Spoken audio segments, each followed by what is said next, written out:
Welcome to our powerful minutes, learning the laws of Lashon Harah, evil speech, and gossip. The learning is in the merit and speedy recovery of Melody Adelia Bat Shoshana. Today we're going to do introduction part number 2. Let's get started. Blessed is Hashem, the God of Israel, who distinguished us from all other nations, and He granted us the Torah, and He brought us to Eretz Israel, so that we may perform all the mitzvot. Hashem's intentions was only for our benefit and to grant us with great blessings in this world and the world to come. Not only He gave us the Torah, He also commanded us to never forsake it.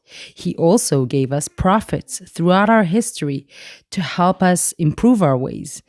Yet, at the end of the era of the second Bet HaMikdash, the second temple, our nation was plagued with senseless hatred and Lashon Harah, evil speech, gossip, which led to the destruction of the Bet HaMikdash, the destruction of the Holy Temple, and our exile from our land.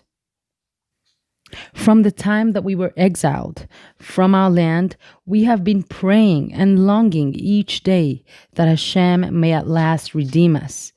But our prayers have not yet been answered. There are many sins that are responsible for the length of the exile, but the sin of Lashon Harah, evil speech and gossip, rises above them all. Since the exile was caused by Lashon Harah, the redemption cannot come until we try our best and hardest to correct it. There are a few reasons why Lashon Harah is so destructive and horrible. The first thing is because it awakens the Satan to rise accusations against the Jewish people.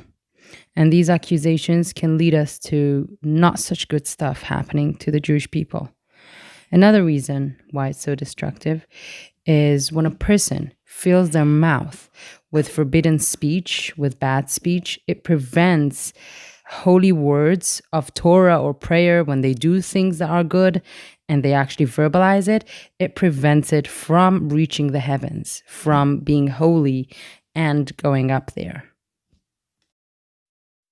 Many people take the laws of Lashon Harah, evil speech and gossip, very lightly, or they neglect those laws, or they don't even learn about those.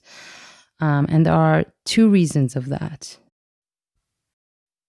Two different ways the Yetzer Hara uses to convince you that what you're about to say, the evil speech or gossip, is actually okay. It's permissible. First of all, it tells you that the comment or the question is not really considered Lashon Harah. It's just simple as it is. No, it's not Lashon Harah. And then, alternatively, it tells you that, the Torah permits speaking Lashon Harah in front of the person, if they don't mind or you think they don't mind. So that's another way of the Yetzer Hara, of the evil inclination, to get to us and kind of like convince us to say things and telling us, like in our head, no, it's okay. The person is there. Like, it's not Lashon Harah. It's not evil speech or gossip or whatever. They're here. They're right in front of me. And sometimes, the Yetzer Hara takes the opposite tactic and it makes you feel like the laws of Lashon Harah are so excessively strict that a person kind of led to believe that everything is considered Lashon Harah and they're not really able to talk and live a normal life, and therefore they're not, interested or able to kind of look into these laws and actually try to observe them. Also, many of us lack the basic knowledge of the laws against accepting Lashon Harah. For example, many don't know that it is actually forbidden to believe Lashon Harah, to believe gossip and evil speech, even if we only kind of believe it in heart. We're not saying anything, and we kind of accepted that Lashon Harah, the gossip, into us. Here, right there and then, we believed Lashon Harah. We accepted the Lashon Harah into us.